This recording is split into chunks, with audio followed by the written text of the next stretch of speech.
Hello लोगोफोर इउटुबाव first दिनै फैफिनदों आङो गोबाव जाबायमोन भिडिअ हगारिया इउटुबावहाय ओमफ्राय दिनैहाय फार्स्ट फैफिननायनो आरोना इउटुबाव माबायदि खालामनो भिडिअखौ खालामनायनि नालाखौनो मोना अब्लाबो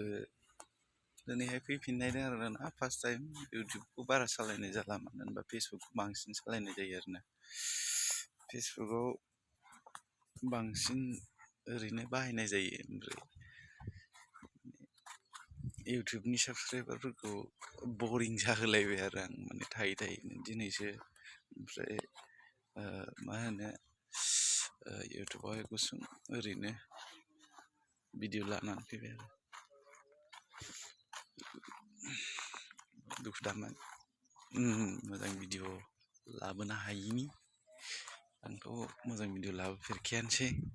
ओरैनो गोदाव सोरावसो माने साफायलाबायनानैसो लाबोयो आरोना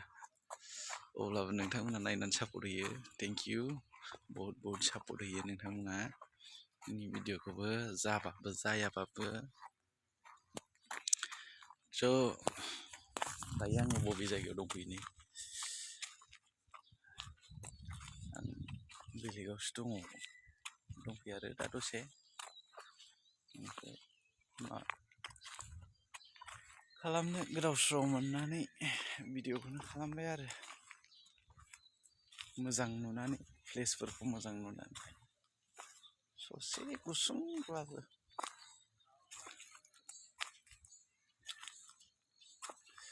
बेखौ नायनानै गोजोनदों लोगोफोर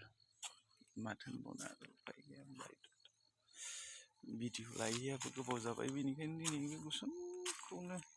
इउटुबावहाय सर्ट भिडिअ ओरैनो नोंसोरजों रायज्लायफैबाय आरो माब्रै दङ नोंथांमोनहा कमेन्ट बक्सआव हरदो माब्रै दंलायलायो आंनि लोगोफोर थेंक इउ लोगोफोर एसेनोसै बयनिसिमबो गोजोन हामग्लायनायखौ जासिहरनानै एसेयावनो दोननाय जाबाय।